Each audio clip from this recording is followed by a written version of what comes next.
Okay, we're on. Shane, thank you so much for joining us today, mate. I was Right. excited about the chance to have a chat. You and I are sort of ships in the night sometimes. I think when we come together or at events and whatnot, we only get a chance to sort of touch base quickly. And we really wanted you to jump on, mate, and to talk a little bit about your experience with the 30-day system. We thought you'd be a great man to share because you've got your fingers in a lot of different pies, from professional work through onto family man, through onto running crazy distances and etc. And thought you'd be a really great person to kind of that really represents what's possible with the Isagenix system. So thanks, mate. Thanks for joining us. No worries. Thanks for having me, Lockie. Happy to be here. Excited. Awesome, man. And so how did this come about, mate? How did you get drawn towards Isagenix? Because when I first met you, you were with the police force. Yep, that's correct. I wouldn't say Yeah. drawn. I was certainly dragged by my loving Okay. wife, who had initially been offered the opportunity to try the system, and she was having some really good results. And I was a reluctant cynic sitting in the corner, shaking my finger. This isn't going to work. What are you doing? You're wasting your money. All that naysay stuff that I think a lot of husbands, partners will probably express in those first few days. Sure. And then she bought me a box. Try it. Shut up and try it, she said. No, I was stubborn. So I sat in the cupboard, bottom of the cupboard. And after a few weeks, I'm like, I cannot let this go to waste. I don't want it to expire. All right, I will give it a go. So sure enough, I jumped in, didn't like the taste, didn't like this, I just found all the excuses for it not to work for me. And through the support of her friend, Franny, who introduced her, she sort of kicked me in the behind a bit and said, mate, just lean in, just try it. You've got nothing to lose and everything to gain if it works for you. So I did that for a few months and managed to drop 11 kilos quite easily without any exercise, just the system. So looking at you too, man, I didn't realize you'd lost 11 kilos because as I've known you, you've always been sort of lean, taut, and terrific. So you obviously had some weight to lose then. That it was a challenge for you. I did. It was certainly, you'd say it was the dad belly. That's where it was sitting, around the midsection. That's where I felt it the most, particularly with my uniform at work. And it was the reason I was, lethargic, snoring, struggling, napping of an afternoon. It was that extra, yucky tummy that was kind of normalized. That being a dad, being at that midpoint of mid-30s, saying, yep, this is okay. Everyone goes through this. Look around. Everyone's got the bellies. Everyone's struggling. This is life. This is normal. Yeah, it was good to know. It didn't have to be my normal. Yeah, and so you lost the weight, and so when did taking these long runs become a part of what you were doing, mate? Were you doing any of that sort of training when you had that extra weight, or it just wasn't appealing to you, or was it because you started to get in shape that you then started doing the runs? Absolutely. So once that weight shifted, I certainly found myself more productive and effective at the gym, and I love that gym space. Most of my runs or anything were just to warm up, just to limber up, and then focus on that gym training program. And so for a few years there, that was my go-to. That's what I really enjoyed, being a smaller human. I really enjoyed the idea to build strength, particularly in the role that I was in at work. And then from that, we started to expand our community engagement, our social circles, by joining park run and running clubs, and going to different events. And my wife, she's an avid runner, loved it, loved getting the medal at the end. And for her, it was just the short distances, it was the community, it was that sense of achievement. So I saw a lot of joy in that. I thought, I'll come along. Again, dragged. But I enjoyed it. There is something about, that fulfillment when you finish a race and you feel good when you're doing it and you're not puffed. When you're not struggling, it was nice. Nice to be able to finish and still talk to somebody at the end of the run. It's interesting as well, though, too, because I think some of the time, particularly when it comes to guys, I think a perception might be out there in the industry, Isagenix might be geared purely towards the weight loss as a focus. So people are going there because they've tried everything and then they want to lose a bit of weight. And what often opens up is this lifestyle and this potential of what you can do when you're feeling so much better about yourself. And for me, I love that, because I mean, being a trainer, especially, I put so much focus to people trying to get started with their exercise. That for me, it was this whole coupling of got to eat right, get the right supplementation, make sure you're training efficiently. Let's bring all those pieces together. But like your experience where you weren't doing any training, you lost the weight, and all of a sudden you're compelled to want to get out there and do something with that energy. And I think that's and it's often the way that guys tend to respond to getting great results within Isagenix. So then you've gone on and you've run, obviously what sort of distances are you running? So initially it was 5K park runs, and then it was some of those more social ones, your 10, your 15s. And then I lent into a few of the bigger races, which were some 24s, that half marathon sort of ones. But they were, a lot of them were through the trails. And I found I really loved the trail running aspect of it, because it was more challenging than just a flat road run. I loved the need to keep energy and stamina as you hit a hill, or how to strategically walk or, conserve energy at certain points and to fuel your body. So as I sort of progressed through and spoke to a lot of people, all those things kind of resonated with how I was trying to live my life. I didn't want to just race through and blitz it. Yeah, I'm done, all finished. What's the next? It was like, there was that challenge of growing and learning how to do it better and become better. And at the same time, my body was improving and adapting and strengthening, because, I don't know how many runners you talk to and they're like, oh, did my ankle, did my knee. And a lot of it's flat road running. You talk to trail runners, you might twist something, but there's a different strength that goes into your ankles, your knees, and all those joints, because you don't want to fall over, particularly out in the middle of nowhere where there is no one driving past to help you out. So I loved it. I was doing something that was a more of a challenge for just your normal running groups as well. Yeah. And it's such an important strength element to that as well too, where a lot of the time when you get those runs where there is hills, like I've lived in Mooloolaba for quite some time, and the Mooloolaba Tri has this steep hill. And even though someone could be very endurance focused, as soon as you pop a hill in front of them and their strength just isn't there, then often it's a great leveler. And the one thing with Isagenix in particular, it's not so much an endurance supplement that's going to just give you plenty of energy. With working on your body and making things more efficient, it's also healing muscle, growing muscle. So you're able to couple that strength training with the endurance training and get that sort of all-round health and fitness from it as well too, right? So it's a great little addition to that. And that was probably one of the biggest things I noticed, was my lack of injuries. There was a few races where I went in unprepared. It was more ego than anything, and I felt it, and the physio and the chiros was like, you know what, just strengthen your muscles. You can avoid the pain, and limp the rest of your life, or just strengthen and be better, and be more prepared for what you've got to do. So I did that, and I really lent into that, growth through it, and from that, obviously set bigger and bigger distances to conquer. And so probably a good year or so of solid running and solid events, at the 30K, at the 50K mark. I did my first marathon as part of the training to get to my goal of an ultra marathon, which was 100. Most people train for a marathon. I was using the marathon to train for my ultra, because I loved the challenge, and I loved how my body was responding. Yeah. Wow. It's it's a great reminder about that general health component, and recovery as well too, from big runs like that. Be pretty full on. And so let's have a look at with that 30-day system.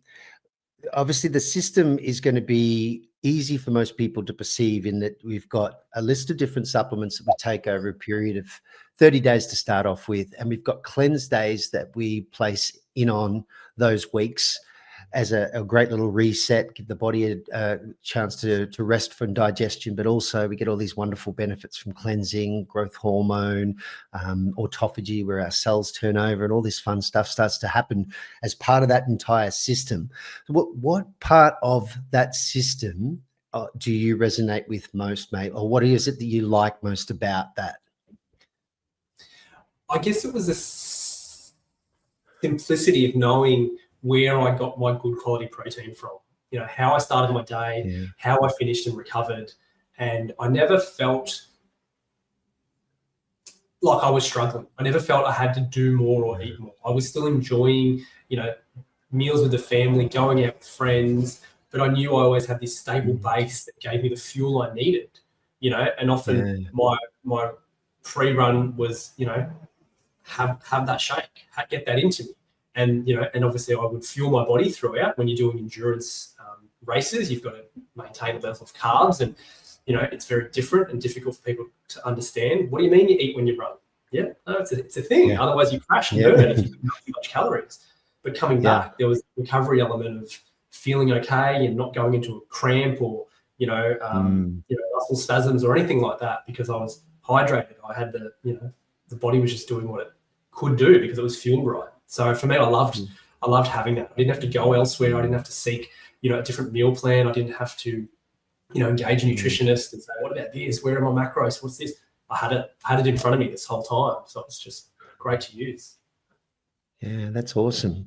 And as your body became more efficient and your runs became longer, you're just making tweaks, increasing your calories through increasing more food and shakes, and that's sort of how you balanced out. Yeah, absolutely. People often ask me, you know, what do I do, or what do you do when you finish? I said, I don't know. I've never finished the 30-day system. I'm still using it every day. It's a part of what I do, you know, and my training went to the level where I wasn't doing your standard regime of 2 a day. I needed more, you know, so at times it was up to 4, maybe 5 for the recovery and for pacing throughout the day, on top of all the additional carbs I had to eat for the fuel.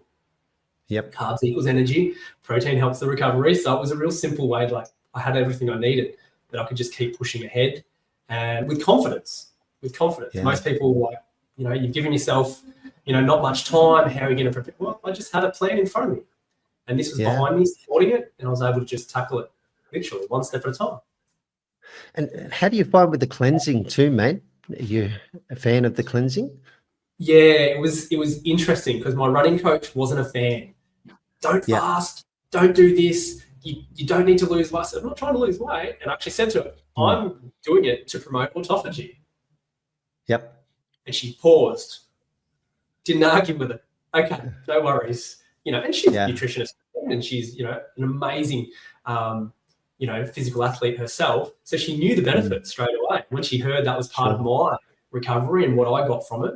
And exactly what you said, let the body rest. You know, 24 hours, 48 hours, give your body that chance to, you know what, digestion, you don't have to do anything for the next few days. Just relax and then move on to the next one. For me, mentally, that was probably some of the most challenging times, because I was so used to doing something every day. You know, strength train, run train, swim, cold plunge, whatever. There was always something on the schedule. This was kind of permission. Just stop. Just stop. Don't burn yourself out. Don't. You've got nothing in the tank. Carb-wise, don't do it. You know, you've got to. And we've all you know, made that mistake, and you crash hard when you do it. When you do overexert yourself. So it was nice to stop. And I think mentally it was that stop and cool. Take check. You've had a great week. This is going to set you up for the next, you know, the next week moving forward. So it worked well. I originally wasn't a fan, but I think that really complemented and helped my body continue to recover, continue to, you know, ease up the digestive system, and it just worked. It just worked. Well, and thinking about that too, I suppose we're quite used to talking about cleansing, because if it's a part of what we do, I think giving some credit to people outside of our circle, knowing that if they haven't cleansed before, and if their understanding of fasting is, I'm going without food, you can imagine for an endurance coach how much that would set, you know, alarm bells off, because everything about strength and conditioning when it comes to athletes in particular, people doing long runs, is all about making sure you have enough fuel. So I think sometimes when people are trying to explain cleansing to people, like the experience that you had, they do get some people that are putting up those brick walls, because, and you imagine with weight loss as well too, some people might perceive that with going without food. Hang on, that's starving. We want to do everything away from teaching people to go without food. And now all of a sudden we're telling them not to eat. But when you're doing it properly, I always sort of suggest that when people are cleansing, your food leading up into the cleanse is a beautiful complement to the cleanse. And what you're eating afterwards really makes it count. It's what, so you don't want to be eating bad food leading up into the cleanse, because then that bad food is what's going to be trying to assist you through that fasting period. And then you don't want to be eating poor food on the back end of that, because now your body's more sensitive and it's absorbing all of that which you're eating afterwards. Because sometimes people think, oh, well, I deserve it because I've just been through 24 hours of fasting. I should be able to just eat whatever. But that kind of makes it stick. And like what you said, when you're always on that 30-day system, you've got great nutrition leading up through to the cleanse. You hit the cleanse, great nutrition on the back end of it to really make it set.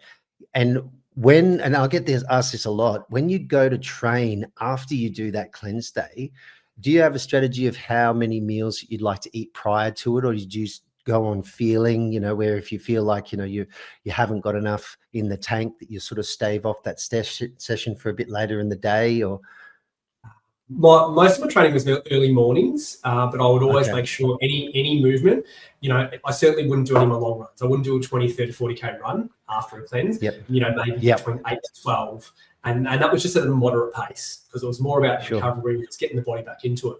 But I'd always made sure I had that, nutritional shake beforehand. So my body was not just using the energy that it had created from the cleanse, but was also had that protein to draw from as well. So never felt, and on top of that, probably smashed at least half a litre to a litre of water before my run. So I was always well hydrated. I was always, confident that I wasn't going to cramp. I wasn't going to, gas out, because I had that combination of, right hydration, right nutrition in my gut, and that energy that comes from drawing, through that autophagy process. So, one of the best things was I didn't see huge fluctuations in my weight, because it wasn't about that. Everyone's like, oh, it's easy. You're gonna fast. You're gonna drop. I didn't want to drop weight. I actually wanted to put on more, knowing I was going into a 12 to 15 hour endurance race. I needed reserve. I needed fat stores. I needed things that my body could pull on when mentally I was checking out. When mentally I knew it would become difficult to consume the calories over and over and over for that length of time. So, it was whatever, grams you would drop on a fast day, it was back there, because I made sure I kept eating well, and that was never my focus. Which I think people kind of feel, the fast, that's a quick way to drop. I said, you want to lose weight, don't eat, drop your calories, you'll be fine. That's how you want to lose. But if you want to be healthy, and for me, it was always about being healthy and active, and having the brain capacity to get through work and deal with the kids at the end of the day. Yeah, the weight goal shifted. That was years ago. I smashed through that. There was totally different goals now, which this system can help you achieve. Yeah, and when your body's working efficiently, everything sort of happens just organically, really. I mean, I know that sometimes for people is almost a little bit sort of left of what they're wanting to sort of focus on, because if they've come in and they're trying to lose weight, we're saying, hey, focus on your health and do your training and improve your training, get your sleep up, and things will fall off because of the way that the body is now set up and becoming more efficient. But when they're so laser focused, I've got to lose weight, it becomes more about sort of what that scales are saying. And oftentimes, like when you are cleansing, you made a good point there too, Shane, about the water, because remember, when we're not consuming those carbs, we got about 3 molecules. We have 3 molecules of water per every gram of carbs, which means that we stop eating those carbs, then of course we're going to drop that excess water that's held in our body. And so what you've mentioned there is that you might wake up the next day and you might be lighter, but that's a combination of losing some fluid, maybe some fat during that time, but maybe a little bit of muscle, which people might freak out on. But the idea is, with all this fresh growth hormone and your body now in a great state to absorb all these nutrients, you can go and do a training session and pack that all back in and let the protein go to work to be able to accelerate muscle mass. And so you imagine with people with bodybuilders, for instance, and they're worried about, oh no, I'm gonna take a day off and I'm literally going to hear myself shrinking. All this muscle is just going to be given away. But in essence, really, it's a great way to create anabolic environment for the body to build muscle, which very few people do realize. But you do have to flesh out what works for you. Like you said, you drank a whole liter of water there in preparation, made sure that your body had plenty of calories, and that's what works for you. And what I love about that is that it shows that it's absolutely possible, and you can do it quite easily. Whereas if someone was given the wrong information and they've gone and done a cleanse thinking that the cleanse is somehow going to be an important part of their training, and not refueled and not had that water, they might turn to the system and go, that didn't work for me, because they just haven't understood what was required after going through that process, right? So yeah, but you do that well. Yeah, and I think people become very surprised when they ask me, and I'm like, 3, 4, 5, up to 5 shakes, depending on my energy consumption of what I'm doing. Oh, but what do you mean? Yeah. Like, I only meant to do. I said, well, I'm beyond that. I'm beyond trying to just do a weight loss program. I've now got a lifestyle, nutrition that supports it, and I'm the fittest I've ever been. I'm achieving things I haven't done. 10, 20, even my teen years, when everyone thinks you're at your peak. What was fit then back for me is very different from what is fit now. I don't need the big stuff. I don't need all of that bravado stuff. I've got the strength, I've got the stamina, and I can, the endurance for me has been really, really great, because I see now a lot of the shift towards endurance-based weight training programs and the rise in that competitive space. It's not about how heavy or how many you're lifting. It's that continued endurance you got to push through, which is it was a real challenge, and bodies of all shapes and sizes are just absolutely killing it because of how people are training ready for that sort of space. Yeah, you're exactly right there. That's that fatiguing, that lactic acid type training. It's become so popular. I mean, CrossFit probably pioneered a fair bit of that, and obviously now all the races that are getting put together that couple strength training, cardio, long periods of time, etc. And yeah, it's an exciting space, that's for sure. But and when it comes to performance, I think a lot of time people don't realize that people can have really great ability and great strength, but if their nutrition is not in check, that's really what is the great leveler when it comes to the great result that you can get from your training. Even in the high level sports, what separates great teams is not necessarily all of them are super skilled players. It's the ones that can maintain that skill across the entire match. And that's why you'll see really silly mistakes getting made at the end of a game, because all the blood flows from the brain and the body fatigues, and obviously you're not capable of it. And if you think about that in everyday life and what most people experience with their ups and downs, being able to create more consistency across the board changes everything. It really does. You don't have these low periods of emotional, distress. You don't have the peak and trough type work through your day. And that's something that obviously I think that I personally really am very grateful for, because I can certainly relate there from early mornings and later nights with my training. And how did that go with the police too, mate? You've mentioned there before that you had some pretty full-on shifts and things that you were initially doing. Yeah, the shift works I really struggled with, because they just, when your sleep is impacted and your body's not getting that rest, and when you've had some stress at work, or you've got some responsibilities you've got to carry through, it really impacts how well your body can recover. And I guess I was fortunate that when this came into my life, when the 30-day system came into my life, it ensured that I was getting the right nutrition. It was easy to go to the convenience store, the fast food outlets at middle of the night, because it was warm, it was lit up, you get something nice, it was salty, it was sweet. We knew there was no nutrition. And then it only took 1 or 2 people to suggest something, and everybody did it together. So you all wanted to Yeah. eat together, socialize together, and that was fine.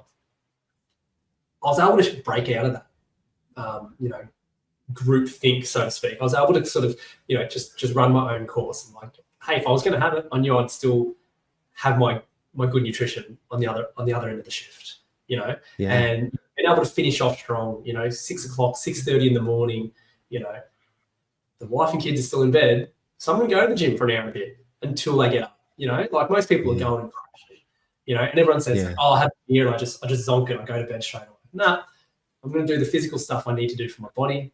And then I'm coming in fresh. I'm not grumpy. I've got that energy. I've got that high from the workout. And then I'm getting the kids ready. Then I'm taking them to school. And that really worked for me. It was a nice way to start the mornings, even though I was finishing my night. But it was a really nice way to set them up for the day, as opposed to, oh, don't wake Dad. He's coming to bed. He's going to be asleep. Everyone tiptoe around, which is what had happened. When you're exhausted all the time, closing your eyes for a longer period is the only thing that's going to solve it. So but true. We know there's a difference between good sleep, rested sleep, and that sleep that's beneficial for recovery, and whether it's just sorting out what's in your head or your body just repairing. It's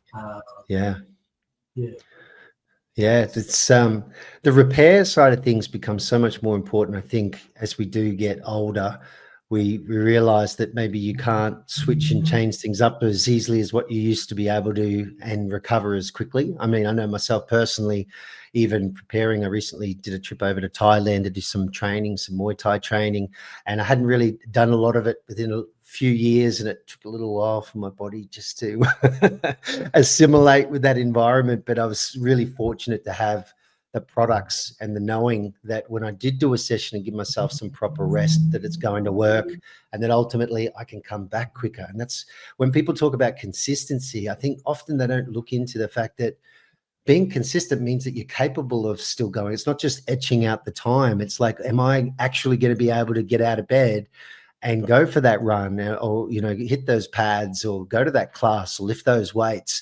Because if you're the walking wounded and you're walking around, like, it probably doesn't jump out at you that, hey, this exercise and trying to balance the life thing and family thing is really working well for me, because it's supposed to have me feeling good, and I'm actually feeling worse because I'm just in this constant state of recovery.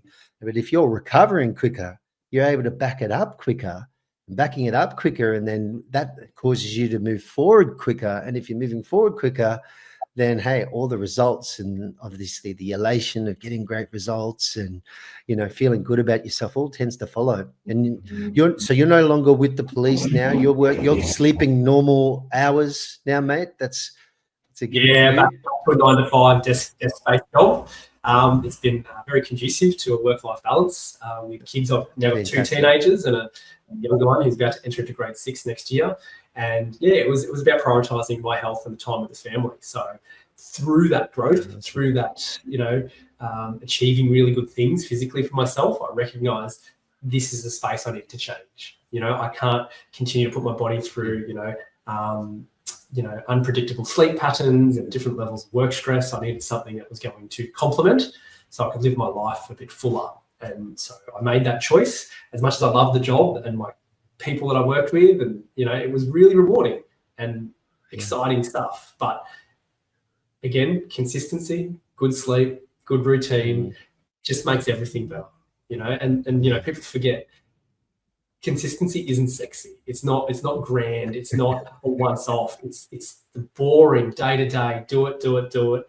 That's where the results come. A brickie doesn't put up a brick wall. 20 bricks at a time. It's one at a time. Measuring, piece by piece. Everyone is just as important. So everything you put in your mouth is important. Every time you wake up at a certain time is important. And that's what I love, being able to set goals and achieve them. God, I look at my watch. Oh, what am I running today? 18. Oh, I'm running hills. Oh, I'm running sprints. I rolled my eye. I didn't want to do it, but I knew that was the plan, so I stuck to it. Got out of bed, shoes on, house is asleep, 5:30 in the morning. It's still foggy. It's misty up in the hills where we live, but I got it done. If I needed a jumper, I wore a jumper. If I needed a beanie, I wore a beanie. It was about, following through with what I said to myself. This is the goal where I want to be, and these are the small little daily things I can do and build it up. We I've heard you say before, scaffold yourself well with the nutrition, sleep, and the consistency, so that you can get those physical goals underway a little bit easier. Don't just jump into a gym and smash out, 100-kilo deadlifts and bench presses. It's going to hurt yourself. Build up to it. Yeah. You said that consistency is not sexy, but I think about all the things that come from consistency end up becoming sexy, because it's like holding out, knowing that that's going to be happening. And it's always interesting, I think, when you hear people like yourself talk about, oh, geez, I've got hills today, or you're getting up in the morning. They might think initially, hey, but that's easy for you, Shane, because you're into that. That's you're locked in on that. They don't realize that oftentimes that negotiation phase in your mind, when you kind of your brain's trying to talk you out of getting up and trying to talk you out of going to the gym or doing whatever, we all experience it. And it's sometimes, it's just learning that voice is often always hovering, and just getting into the session, or taking, your pre-workout, or, going through your systems is what often gives you strength to be able to get going. Some people like leaving their shoes beside their bed, as a reminder, you're going to get up and, get into the gym, whatever is going to work. But when you've got a system, there's power in a system. And so that consistency comes from being able to do regular things over and over in a system. If you don't have to think, if you're not having to try to get creative with what you're eating constantly, and like you said, how many macros are putting in here, trying to work out the balance totally, it just gives you a lot more time to lean into the focus of what you're wanting to do and get that consistency going.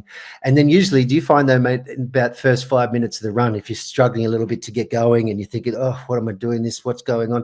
But about myself personally, after 5 minutes, I become the world's biggest hypocrite, and I start looking around. I think, why isn't everybody out here at this time? Like, this is amazing, just a big turnaround. Yeah, absolutely. Absolutely. Once you push through that, you grit your teeth and you do what you say you're going to do. I was really fortunate, a lot of times on those long runs, I'm listening to the podcast, I'm listening to things that were going to inspire me. And I was able to create this little voice, and it came from being a teenager during my footy years, of the coach, of, that motivating kind of, get your ass into gear, do what's being told to you. And that's how I drove myself. I used that as a fire to over talk this is hard, this is, let's do the easy thing. Let's just relax. You've done the work, put it off till tomorrow. No, it was a two voices, and this one always won. I always make sure it won. And it just got, like you said, after 5 minutes, you're like, what was I complaining about? What, it's pouring rain. My body temperature's up. My heart is up. I'm not feeling it. I'm getting it done before everyone else has started their day. And it was just nice. Those nice little achievements, and, which is why you do a race or a comp. You want to achieve something. And, having that goal in mind was always, front and foremost. Even on holidays, we were fortunate enough to be overseas with good friends, and I'm like, I haven't done my run. It's 10:30. See ya. I'm going for a run. I'll see you in an hour. I had to do it. It was a non-negotiable for me. And looking at where can I go and who can I run with. Some people love the social element, and for me that was a part of it. But I had a job to do. I had to do this.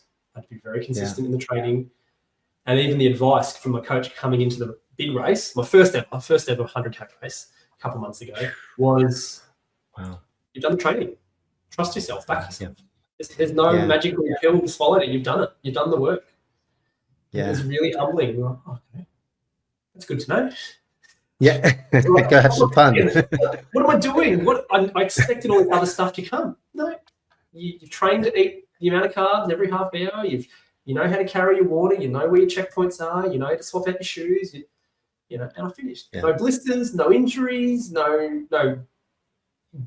buggered toenail that had ripped off. None of it. My body was at that point. It was able to tackle it. That's awesome. So, when I reflect back, I loved how, definitely wasn't easy, but I loved how I was able to get through that. And again, those checkpoints, babe, have you got my shake? I need something other than these damn Cliff bars and running gels. They don't taste so nice. As sugar as they are, they don't taste as nice after, you consumed about 30 of them.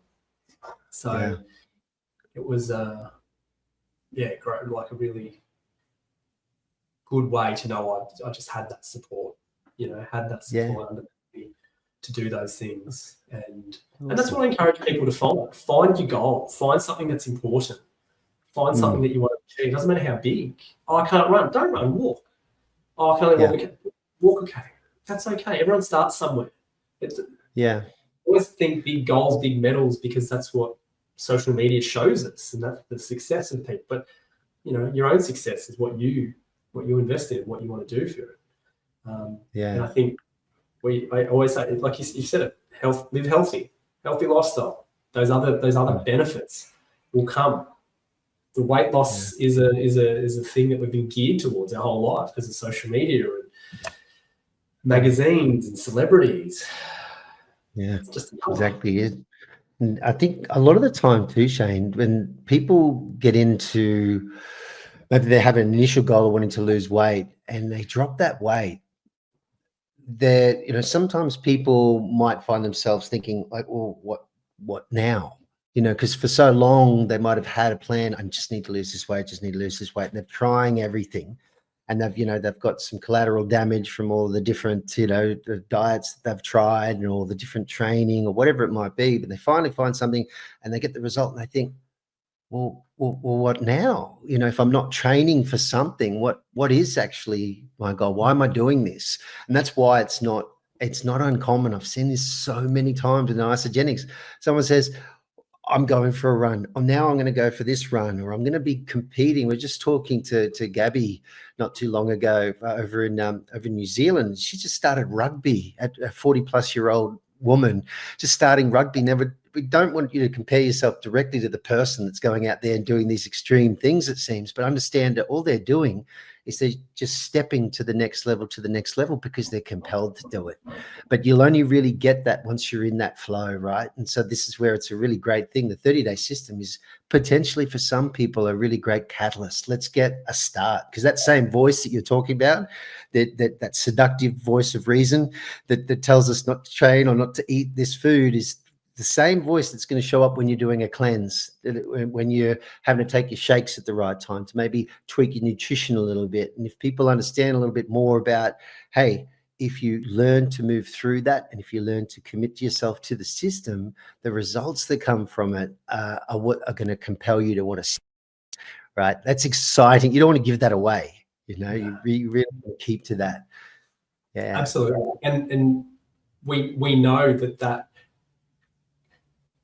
nature, it's that wants everything to be equal and in harmony and just easy. We're always looking for the easy one. That's why we have preconceived ideas. That's why we judge. That's why we avoid people in the street or drive a certain route. We want predictability and easy. But we only grow when it's tough, when we get through the tough challenge, whatever that is for us. And that growth is beautiful, because then you think, how silly was that? Oh, I should have done this years ago. And it's just so lovely that hard times will make you become a stronger and more fulfilled person. And the other day I read something about if you don't have a goal, if you're not working towards something, you're stagnant. You're gonna go backwards. You're gonna fill your life with distractions, and it's so easy to do it now with our social media on our phone. Fill your life with distractions if you're not working to achieve something. I don't care what it is. Learn how to play chess. Over the years, I've gone from jumping into different martial arts to learning ukulele to learning a craft challenge, just because I needed something to do and to try to be better at. And then the physical stuff came for me, so which was a lovely combination of the mental and physical challenge. But I think it's really important. This is a great way to assist you towards your goal, whatever it may be. I think, and sometimes if people are a bit fearful about doing so, I mean, because again, as the older we get, and I don't want to harp on that too much, because I'm not admitting to the fact that we're getting old. We're just increasing our years. People can get very set in their ways, and doing something new might seem a little bit hard to sort of get their head around, because it is new, it's different. They don't know much about it, and they might not be great at it to start off with. And I remember David Wood used to always say every master was once a disaster, including me. And I think that's probably something that we all got to prepare for. And I often say again with that 30-day system, if you stuff up, that makes you human, okay? you're not suggesting that you're going to go out there and do, you know, the best 30 days that you ever possibly could without any hiccups.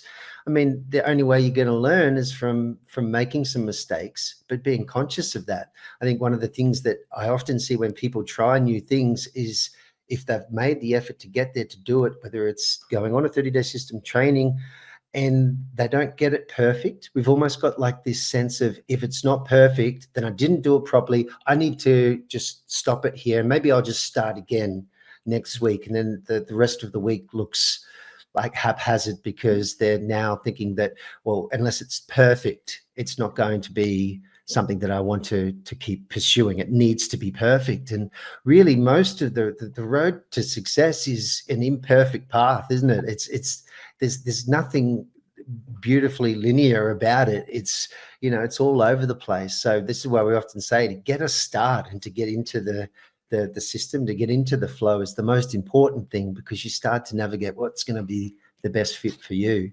Yeah. And I've had so many friends say to me, oh no, I've had that big bingy weekend, I've had the beers, I've had the Palmers, and, you know, crap sleep and the sugary drinks. Oh, when do I just go tomorrow? Do it tomorrow. Yeah. And then, you know, a few times they're like, oh, this is so forgiving. I didn't realize I could just jump back. I said, have those days. That's normal. If you need that for your sanity and you're socializing, do it. But don't feel guilty about it. Do it. Yeah. Get back on it. It just delays whatever your goal is. But if you're still working towards it, still stepping out every day, you're going to get there. You're going to get, you don't, I'm going to walk to Melbourne. Oh, I took the wrong turn, I'm going to stop. No, you keep walking. You keep going in that direction. And I love the epiphany moments these guys have when they're like, oh, this isn't like the other things that I started. This isn't like, you know, that other program I had to try. And, you know, I started always on the Sunday and the Monday morning prep and do this. Thursday night, you want to have a bender? Have a bender. Friday morning, you're going to feel better if you just get and do this again. Yeah, you're right. You're right. It's much better. I don't feel as hungover. I'm recovering a lot quicker. Great. It's as simple as that. We don't have to attach any huge, you know, like you don't need bells and whistles to do the consistent, not sexy thing, you know, and do it again the next day or the day after that. You know, if you're away on holidays and you forget it, that's all right. Again, people ask me, what if I go away on leave? Can I take them on sick? Yes. I've been through America. I've been through Europe, Germany, Asia. No one cares that you're carrying a canister of protein in your bag. No one. No. So go for it. Don't make excuses to make it difficult for yourself. It's proven, and I've got hundreds of colleagues out there who've done the same thing, whether they're internationally traveled or domestically traveled. There's no excuse. There's no excuse. Yeah. Only the ones you give yourself, and only the ones that, you know, limit yourself. So I think as long as you're still moving towards that goal you've set, you know, it's a beautiful journey. Awesome, mate. Mate, thank you so much for your time and your insight. That was really wonderful. And I'm sure that the listeners are going to get a lot from that, particularly representing the guys very well, mate.